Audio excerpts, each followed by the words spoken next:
छुटपुट गतिविधियों से 80 के दशक में शुरू हुई नक्सलवाद की समस्या ने छत्तीसगढ़ को कई गंभीर घाव दिए हैं। बीते 24 सालों में नक्सलवाद के दिए घाव अब छत्तीसगढ़ के लिए नासूर बन चुके हैं। सरकारी तंत्र को आंख दिखाते हुए नक्सलवाद पर अंकुश लगाने के लिए सरकार कई प्रयास कर रही है।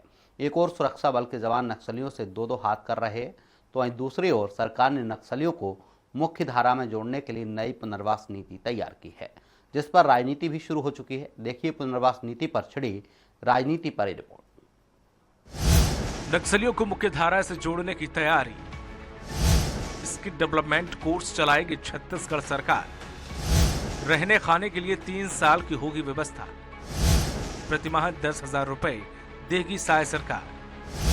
नक्सलियों को मिलेगी सरेंडर हथियार की राशि।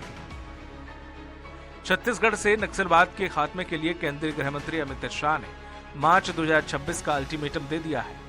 बीते एक साल में 220 से अधिक नक्सलियों को सुरक्षा बलों के जवानों ने ढेर कर दिया, तो लगभग 750 नक्सलियों ने आत्मसमर्पण कर दिया है। अब सरकार ने नक्सलियों को मुख्य धारा में लाने के लिए पुनर्वास नीति को और अधिक प्रभावी बनाते हुए नई पुनर्वास नीति लॉन्च की है, जिसमें आत्मसमर्पित नक्सलियों को आर्थिक सहायता देने के लिए उनके उत्थान के लिए कई निर्णय लिए गए हैं। मुख्य धारा में आए, एक भी गोली सरकार नहीं चलाना चाहती, मुख्य धारा में आए, परंतु आईडी बिछा करके बंदूक के दम पर गांव की उन्नति रोक देना, इसको कब तक सहा जाएगा। तो ये एक विधा है जिस पर काम हो रहा है सरेंडर्ड के लिए। नई पुनर्वास नीति के आते ही विपक्षी दल कांग्रेस के प्रदेश प्रमुख दीपक बैज ने सरकार पर तंज कसने में देरी नहीं की। सरकार को चुनौती देते हुए दीपक बैज ने कहा है कि पुनर्वास नीति के लिए सरकार ने नक्सलियों से ही सुझाव मांगे थे।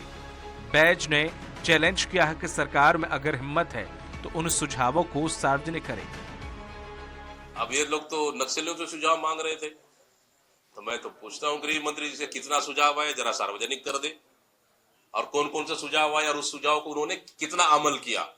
पहले गृह मंत्री ये तो सार्वजनिक कर दे, क्योंकि वो तो बस्तर जाके नक्सली से सुझाव मांग रहे थे। बहरहाल सरकार ने नक्सलियों को मुख्य धारा से जोड़ने के लिए अपील जारी कर दी है। केंद्र और राज्य सरकार कदमताल करते हुए नजर आ रही हैं। नक्सली और नक्सल पीड़ितों के लिए आवास का आवंटन हो या फिर राज्य सरकार के नियत नेल्लानार योजना से सुदूर क्षेत्रों का विकास हो, नक्सलियों को मुख्य धारा से जोड़ने के लिए प्रयास जारी है। देखना दिलचस्प होगा कि इन प्रयासों को नई पुनर्वास नीति रफ्तार देती है या फिर दूसरी योजनाओं की फाइलों की तरह ही कहीं दबी रह जाती है। स्वराज एक्सप्रेस के लिए रायपुर से दिलीप साहू की रिपोर्ट।